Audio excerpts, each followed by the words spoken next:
I might watch that film later than the one you talked about. What Perks of Being a Wallflower? Yeah, I thought it was quite good.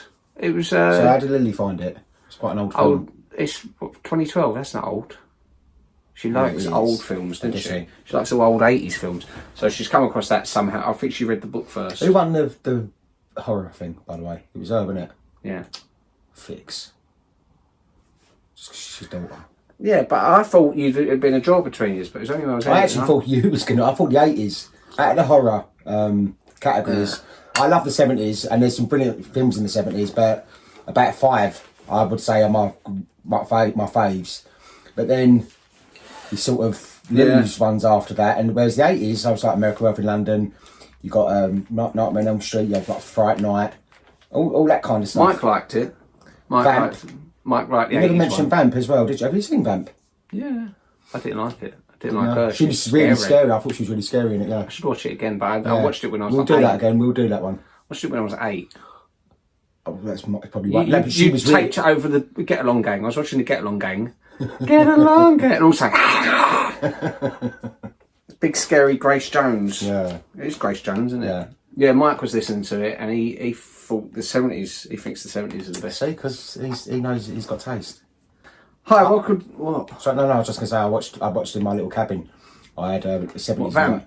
No, I watched all 70s horrors. So You watched Texas Chainsaw Massacre. Carrie was, my fave, obviously. Exorcist.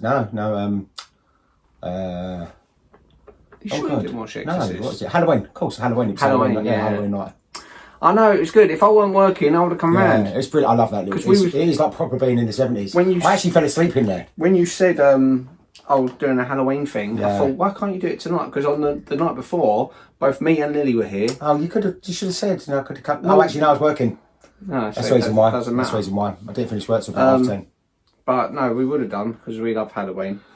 Right. But, welcome to the Bench Movie Club. I'm Charlie. My name's Ben. And in this episode, we're talking about The Substance, directed by Coralie Fargeat, who also directed Revenge. So she's quite new to the scene. That one?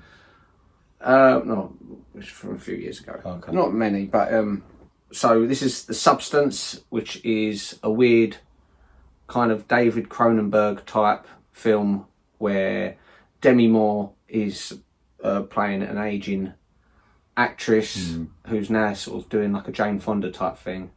Yeah. And then she realises that she's... It is a bit Death Becomes Her. Yeah. I found some of the bits in it was very Death Becomes Her. I think didn't you say it was like a cross between Death Becomes Her and The Shining? That's what I thought. I felt there's loads of imagery. Imagery was very like The Shining, like the shots. Yeah. It was very like the long corridors and all that kind of stuff. I could see where you're coming from with that. And the carpet looked quite Shining-ish. She looks brilliant in it. Demi Moore looks fantastic. I mean, she's not hiding anything at all. You can see every inch of her body. So for 61, I think she was when she filmed it. 71. No, she's not 61. She's 61. 61. Demi Moore, of course, who was in Ghost, Indecent Proposal, Striptease, which I think was... I don't think I've ever seen Striptease. No, but it was famous because it was the one where they paid a ridiculous amount of money to get knock us out. But it was about the same. She got everything out in this film, didn't she? She was doing Striptease. I think it was a bidding war between the makers of G.I. Jane and Striptease because she was doing both. Right. But they both wanted her to do their film first because with G.I. Jane she was going to shave all her hair off. That's right. So obviously the makers of Striptease didn't want her bald or wearing a wig the whole time. So they don't. You can always tell when they're wearing a wig. Sometimes not. So they actually got into a bidding war to try and get her to do their film first. So she made a lot of money at that time. She was sort of like A-list Midnight, wasn't she? Oh, she was really big. I think Ghost that catapulted her because she was in a couple of 80s ones, teen things. Wisdom was a good film actually. Her and Emilio Estevez. That was a really good film. I can't really remember what it's about, but I remember it was a really good film. Yeah. Yeah, I should watch that again. It's a very John Hughes type. But no, I don't think it's John Hughes type. It's quite like dark. A caper type thing.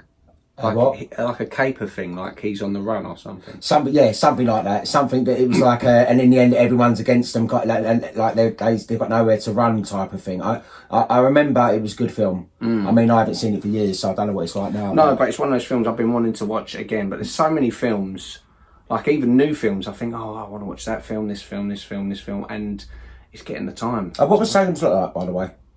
You've asked me this like last 3 podcasts. Oh, did I? Yeah. No, it was aesthetically it looks really good. I think it's worth watching. Is it better than the original? No, it's not as scary as the original one. But then I was also thinking, is it because I'm older now? It's hard to get scared. Yeah. You know, I have to sort of do things. But Barlow was proper scary in the original Salem's Lot. Yeah. I don't think you could beat that for a horror. See, me and Lily was character. watching a horror film the other night, and it was only one of the new Scream films, but we sort of like made a night of it. The one with Jenna Ortega. Yeah, I watched both of them. They're quite good. Both of them, yeah. Although she does get stabbed quite a lot of times, and you think, how can she loads still of them survive? Loads of them do. She gets stabbed about 20 times, like everywhere in the body. Then there's the guy friend of theirs who she ends up being, he's her boyfriend in the next one. He gets stabbed in the first one. You think, oh well, he's dead. Then he's back in the second one, and he gets stabbed loads of times, and then he's still alive in the second one. Yeah. And Courtney Cox, her character's been shot or stabbed in the same place, like about 4 times throughout the series. And you think, I mean, at least they, well, spoiler alert for the new Scream films. At least they killed off Dewey. Yeah. Oh, there ain't a new one since then, is there? No, there's. Oh. Because there's 2. I see. Jenna Ortega's in 2 of them. Yeah, and there was Scream. So it's Scream 5 and 6, and in 5, Dewey gets killed, doesn't he? In the hallway, stupid bit. He goes But back. he's probably going to come back to life. I've got to make sure that no, he's dead. I think what they should do, they should end it off. They'll do the very last one, and you don't know who the killer is, and the reveal It makes money. They won't end it. No. But I'd do it as Nev Campbell as the killer. Yeah, but she wasn't the killer in the first one, so... No, she wasn't. But that's why. She's, from all the years of it, it's turned her a bit loopy. And in the end, she's sick of people coming after her, so she decides to do it and kill people. But yeah, so anyway, we was watching the Scream films. And to make them more effective, so we watch it at night, switch off all the lights, just had the thing on. And she was jumping from time to time when things are coming out and stuff like that. We actually watched Scream 2 first, which is actually quite good. I think I've missed quite a lot of them. Scream, no, I think you would have seen Scream 2. It's the one where, because they parodied Scream 1 and 2. Is that her out of, is it her out of Roseanne?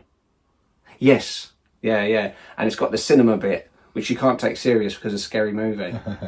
Because she does the Jada Pinkett, it's Jada Smith, isn't it? Jada Pinkett. No, I know. It is? No, not out of Scary Movie. No. In Scream 2. Oh, is it her? Oh, okay. Yeah, the woman at the beginning who gets stabbed in the cinema. I don't like her. This is why it's quite funny to watch now, seeing her get stabbed and on the stage go, and she falls down. But when she's going, talking, you think, oh, that's where they got the idea from. That woman in Scary Movie is funny. That scene, that's, I think, my favourite scene in Scary Movie. But if you try and watch Scream 1 or 2 now, you can't sort of take it seriously. You're just sort of smirking because you're thinking, I know the parody of this particular scene. They kept taking the piss out of exact scenes. Anyway, so he was watching that in the dark, and it's coming to the, because they're like more whodunit, innit? Because you think, who's the killer? Is it him? Is it her?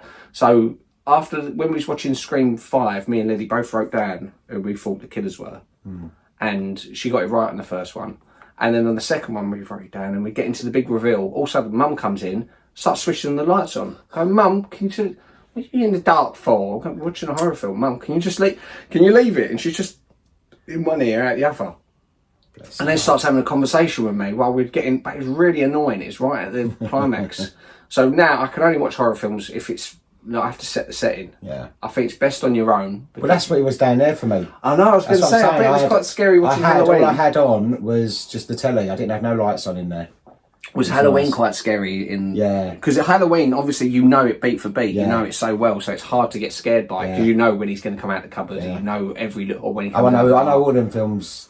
Scene by scene. I've seen them so many times. But this it's more like a body horror, isn't it? It's more like it was inspired by The Fly, like the bit with the fingernails when her fingernails are coming off in this and stuff. It's a bit silly the end part. It's supposed to be though. Oh, is it? And Videodrome, like where they pull something out of their stomach, because there's a bit where she pulls a chicken leg out of her stomach and stuff like that. Out of her belly button. Yeah. You know what the thing is though? And I don't understand they're doing it. There's a bit with Pulp Fiction, sort of like when she stabs the needle. No, when she... But I don't understand her doing it because I thought originally it's her, but it's her being her younger self. But it's a different person. It's a different version of her. So what's the point? If it ain't her living this experience... No, but she's experiencing it. It's sort of like... You know what it's like? She is experiencing it, but it's like... You know, like if you've had a drink and it's like your drunk self. So it's like a different consciousness. You're out there thinking, it's all brilliant. But it's not her. They're in battle with each other. No, but it is. They keep saying, remember, you are one. She's saying, she's not. She's taking over my life. She's doing this. Yeah. And the person on the phone goes, no, it's you. Yeah. Because it's basically, she's doing it. And it's one of those things, or it's sort of like, you know, like if you're on a diet and you think, I shouldn't eat that. I shouldn't eat it. And they end up eating the cake. Then afterwards you're going, fucking past version of myself. Why did I have to eat that cake? Now I feel shit. Why did I have to have that greasy food? Now I feel all greasy. So it's basically, it's like a metaphor for that. She keeps sort of blaming this other person, but she's only blaming us. It's herself who's doing it. Okay. You know, so you're not supposed to think of them as two different people. Yeah, well, I just thought I wouldn't bother doing it. I'd go, well, I'll just stay as me then, because what's the point of, like, but you're not a 60-year-old actress who had it all and is now having people, Dennis Quaid. Just deal with it, because she still looks good. So it's like, just then move on to the next chapter of your life. Like, it's like these people that are, it is actually very much like the world where people just don't want to get older and they will do anything to sort of stay young. Yeah. And that's probably what it is. It is that sort of type thing. That's where it's a little bit Death Becomes Her in it.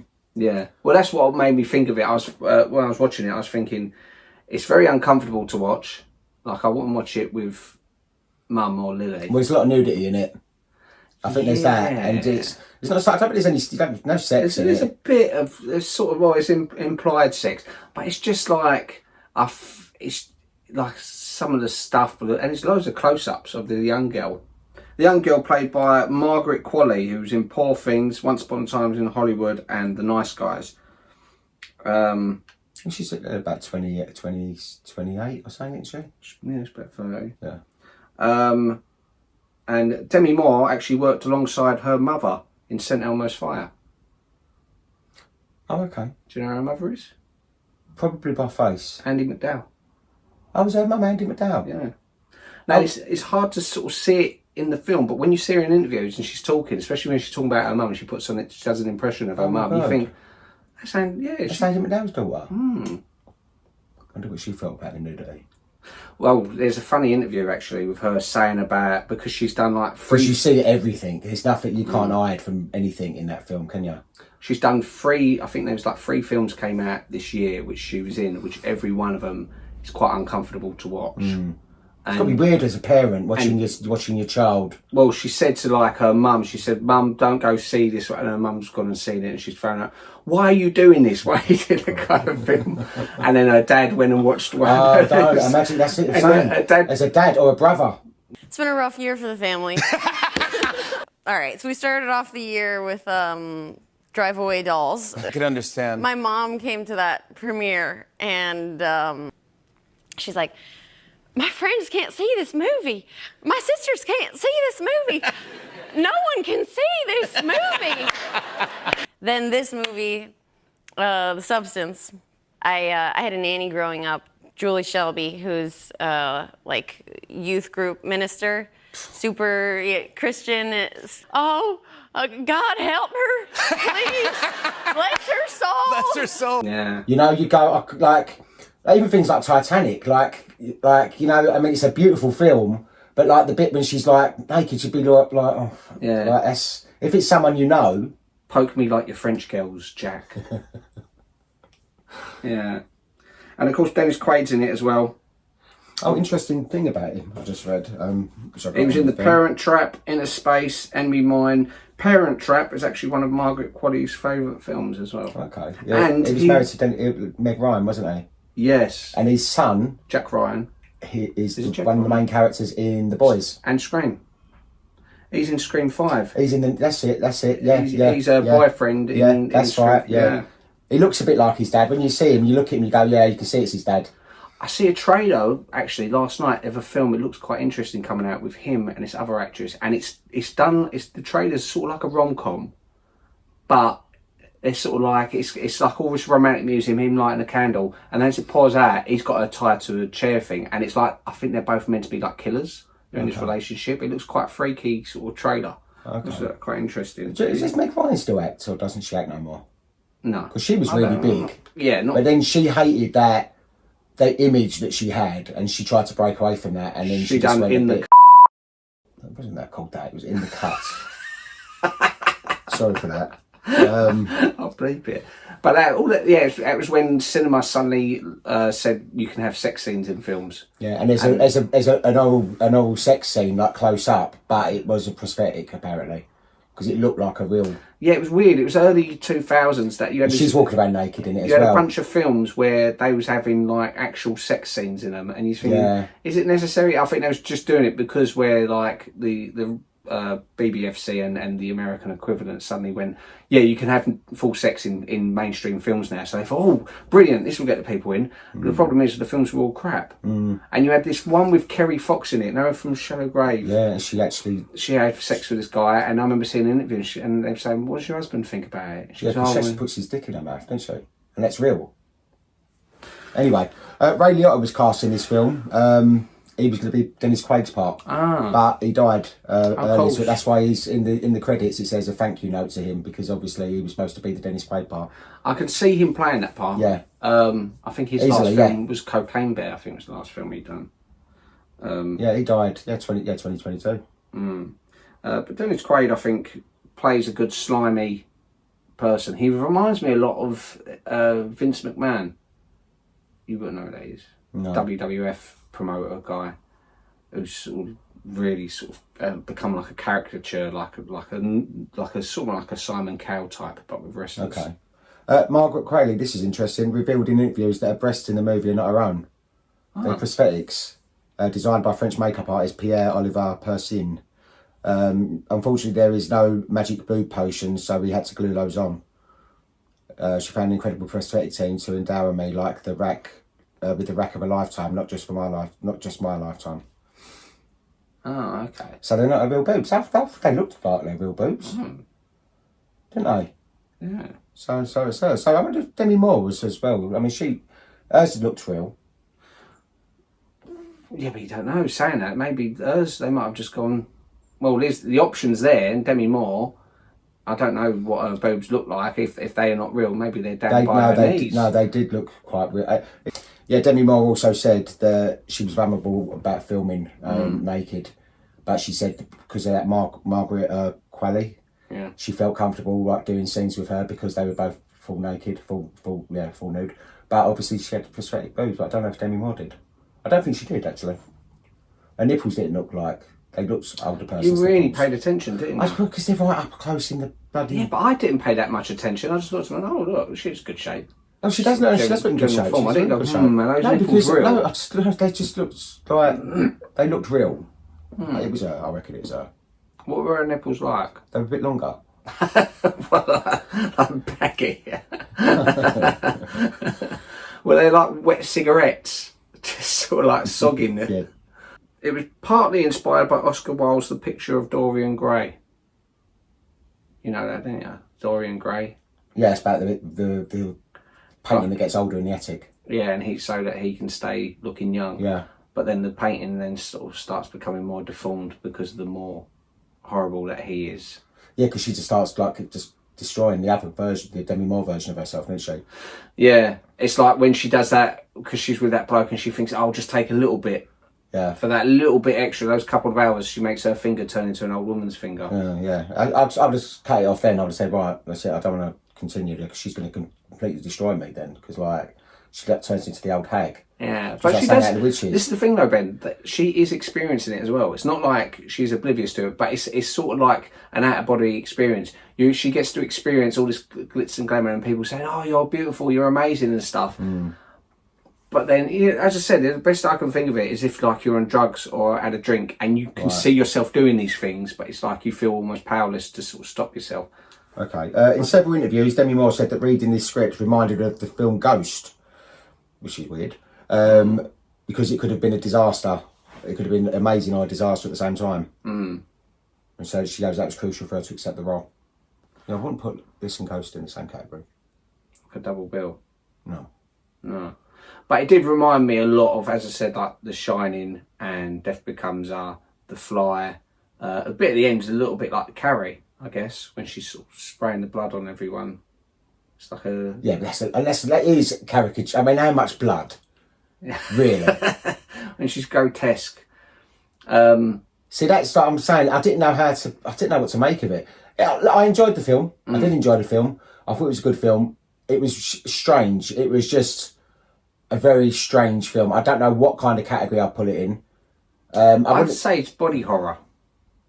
As I said, you got all those David Cronenberg. You got things like Videodrome and Existence, and then you've also got The Fly as well. That's like body horror, and The Thing, like John Carpenter's The Thing. All these ones where you see like bodies, or even American Werewolf in London, when you got that one scene, transformation scene, and it sort of makes you feel uncomfortable. Like the process is interesting. The amount of effort they put into what she has to do to make a younger version of herself, like how she comes out of her own back and she has to sew herself up and feed her this food. And straight away I thought, oh God, I don't know if I could bother to do all that stuff. If it was simply like I get to be young for a week, then it's fine. I don't think I'd want to be young again. I really don't. No, I really wouldn't want to be young. You wouldn't want to be like 20 for like a week? A different 20-year-old, as long as I could pick. What's wrong with yourself when you was 20? No, I'd be someone else 20. Who would you be when you was 20? I don't know, I'd look at some sort of fucking... I'd go out and have you loads had of everyone fun. after you when you was 20.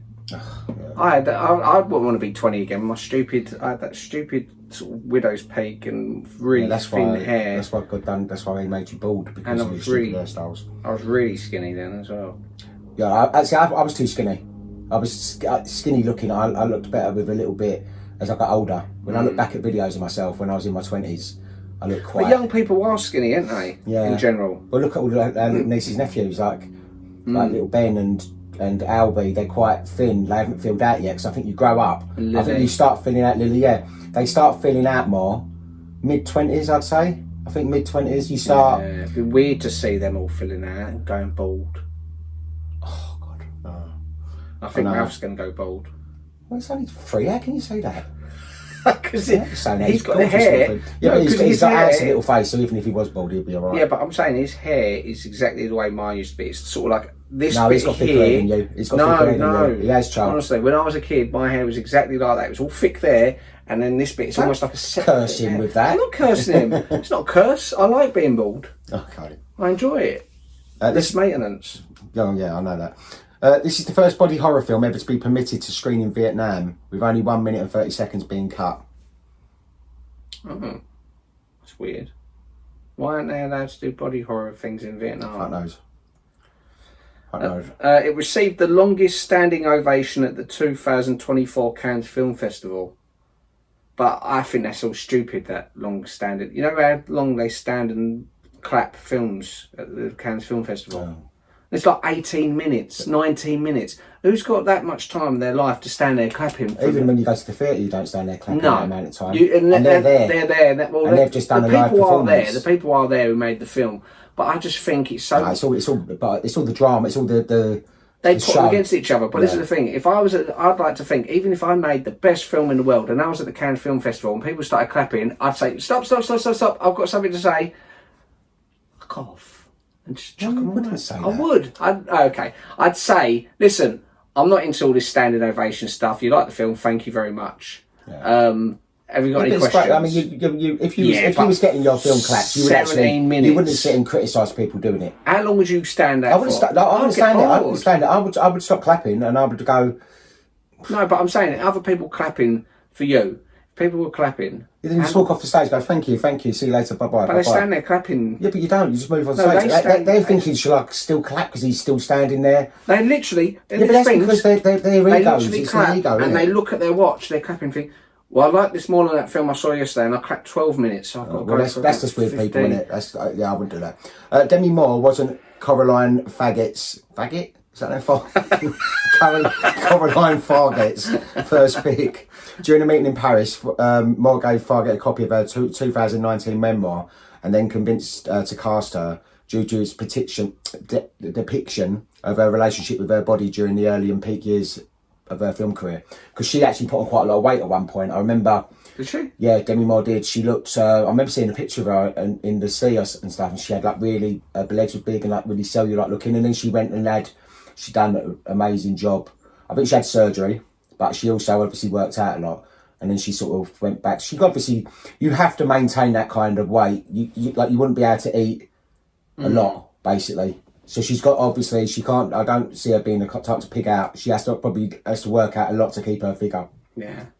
Like that, at the age of 61. Yeah. You know? But I think she looked brilliant in I it. think you should have been a plastic surgeon. Why? Because you pay so much attention to like little things on women's bodies. Oh, that's mad, isn't it? It's mad. Considering I'm gay. Have you seen this? Look at this thing of, well, when we was young, you used to have all these naked women on the wall and stuff like that, and pictures.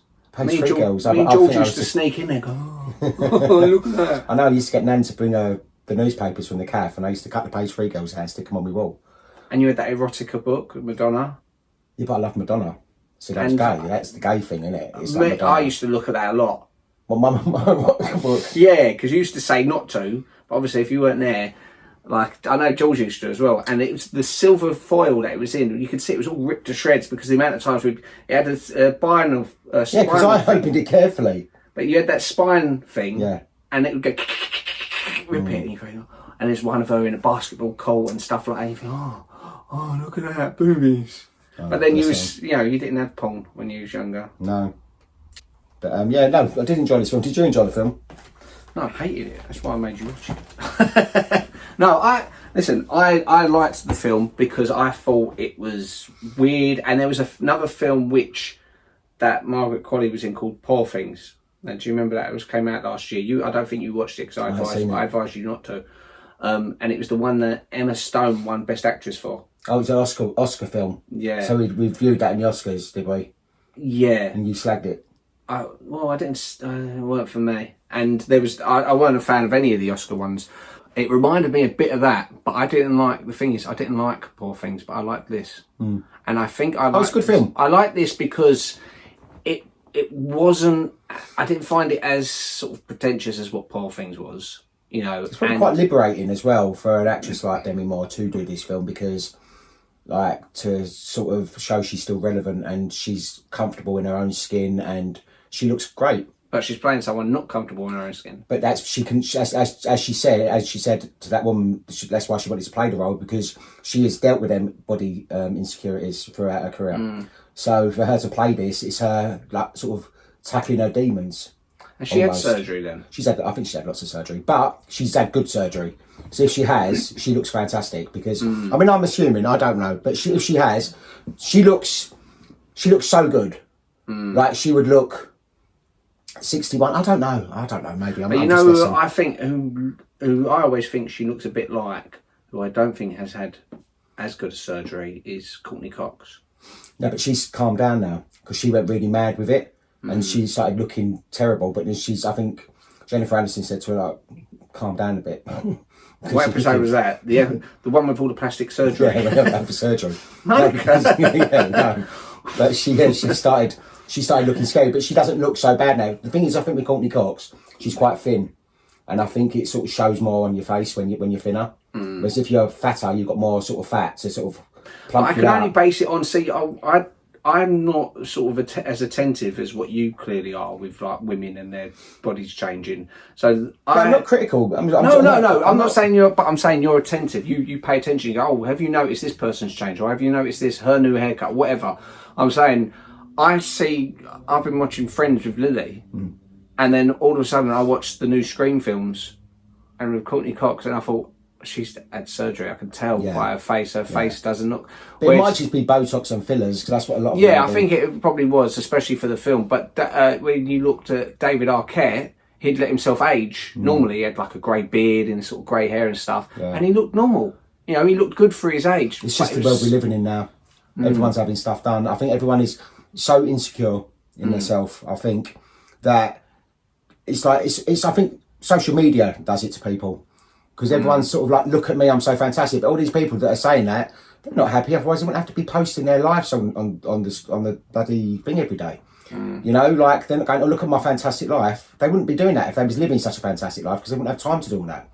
But it's like there's usually hidden things. It's like there's insecurities. So the most gorgeous people in the world, you look at and go, oh, they've got it all. And there's issues with a lot of people. So it is easy just to be normal and grow old gracefully. You know what I think's sad about social media is like the Dubai porta potty things. when you get the young girls who are attractive, and all of a sudden everyone seems to be in Dubai on yachts, and you think, you know, you're like you're sort of working in a deli.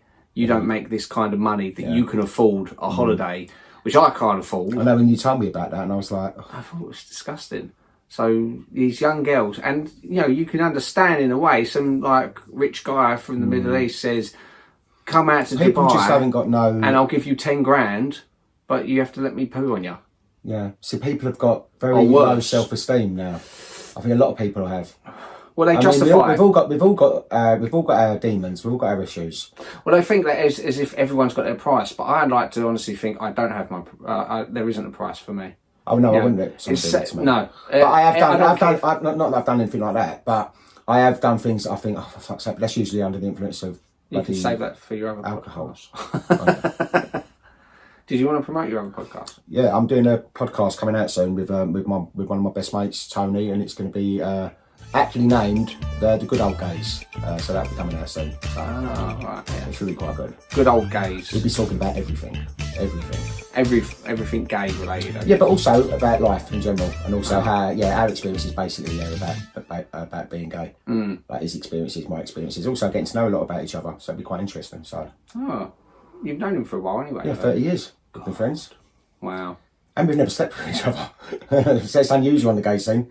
Usually people meet people, and that's how they meet. Not everyone, but a lot of people sort of. They think, oh, we might as well. And then they become friends after. Especially if they're bored. Yeah. Blokes are just slags, aren't they? They are. Yeah. I know, it's a shame I'm not gay. I'd love it. But no. No, but I've really enjoyed this film. Yeah, it's I wouldn't put it up there as one of my favourite Demi Moore films, because I love Ghost, obviously. I love Indecent Proposal. What else is she? Wisdom, like you said. Wisdom, she's good in. Yeah. G.I. Jane Strip. I didn't get into them ones. They're later films of hers. I think she was in the Charlie's Angels. She's a baddie. Sequel. She's a baddie. You know what? It's obvious. Oh, Few Good Men. She's in. Well, I don't think you've seen that. I don't think I've seen that either. That's good. Yeah, I like the ones. I like Indecent Proposal and I like Ghost. I think they're my two favourite films of hers. But yeah, she's done fantastic. Wasn't she? She was one with Michael Douglas. Disclosure. It was like a Fatal Attraction type thing. You know, you had all those early 90s, late 80s sex thrillers with Michael Douglas. So like Basic Instinct type thing, Fatal Attraction. Yeah. And the third one he sort of done in the trilogies, it was Disclosure, which was him and Demi Moore. Oh, okay. He was a sex addict though, weren't he, Michael Douglas? No, that's only because he got throat cancer from licking. He got throat cancer? That's what he said, because of cunnilingus. Is it cunnilingus? Is that yeah. On Catherine Zeta-Jones. Well, obviously, that's his wife, isn't it? So, anyway, I'll save that for another podcast. Save it for the gay old days. The good old gays. I think it's quite a good name, actually, Good Old Gays. Good Old Gays, yeah. Because we're old. I'm 50 and he's, I think, 58. What other titles did you think? It just come to me, that, and I thought... Gays of Thunder. That's another one, yeah. Gays of Our Lives. No, but I liked it. I think it's quite good. On IMDb, this got 7.5 out of 10. Okay. So, because it's understandable. Yeah. Rotten Tomatoes, it got 91% by the critics and 74% by the audience. And I think that's how the IMDb one works out, because I could see it more of a critic type film, one that pleases them because of all the artistic metaphors and stuff, and the audience, loads, because there's things of people walking out because they felt uncomfortable, because they don't like, some people don't. It was a really strange film, but I didn't go, can't watch this. I watched it to the end because I wanted to see, it does keep your grips and you wanted to see the conclusion. See, I really liked the opening as well with the star. I thought that was a good way to introduce the character. And also, you know about that character by that star. Yeah. You know that she's big and all of a sudden it starts, and that's where she dies, isn't it? Yeah. She calls out and it's just her face. I know, it's a bit weird, the ending. But it's a bit strange. It's something a bit silly, but I mean, forgive it for that. It's sometimes good to have a silly film. Right, box office. They're going to put that in the poster. It's silly. Yeah, right. It cost $17.5 million to make, and so far, because it's still probably making money, it's 43.3 million it's made. Okay. So that's decent for what it is as well, because it is very sort of niche. A lot of films are now made. Are they made for like things like Netflix and stuff like that? And they're streaming now. Yeah, well, the cinema's losing Joker Folie à Deux is streaming now, and that was out in the cinema. It's still on posters on it on the buses from released 3rd of October, and now it's out streaming. Yeah. So that's like a month later. It's now available. It used to be something come out in the cinema, and it would be like about 4 months later that it would come out on DVD.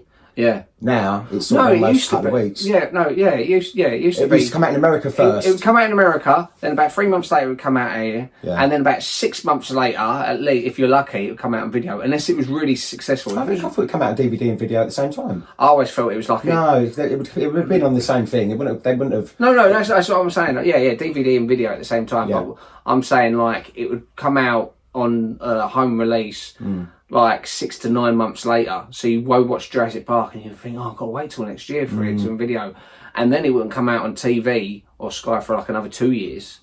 Right. Whereas now everything's instant. You know, and that's why there's not as many people in the cinema because people go. I see a good series the other day that you should watch called Good Behaviour. It's got the woman out of Downton Abbey. She plays Lady Mary, but she's American. No, not Maggie Smith. She plays an American. Hugh Bonneville. No, she plays an American in this. But it's like it's only 2 series of it, but it's really good. What's it called? Good Behaviour. Definitely worth watching. It's like she starts. I think she's like an ex-drug addict, and she's been out of prison, and then she like robs, and she meets this bloke who does contract killing, and it's just really good. It's just like got those little twists and turns in it. I really enjoyed it, so I'd recommend that if you wanted to see that.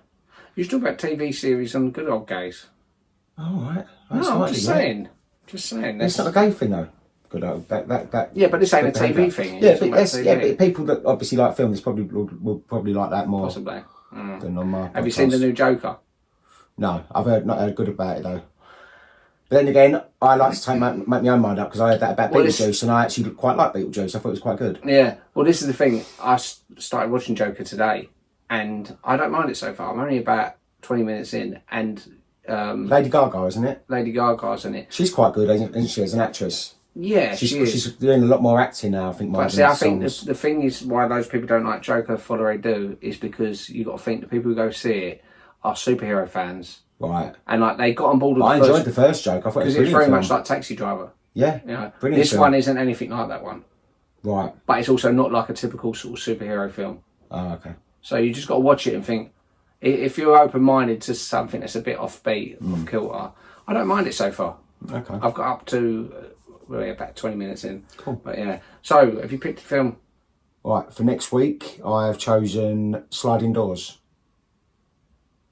What are you looking like that for? Okay, it's all right. Yeah, it's fine. No, it's a good film. I've seen it. You've seen that? Yeah, no, I was going to say What Lies Beneath. But that would be a good one to do at a later date.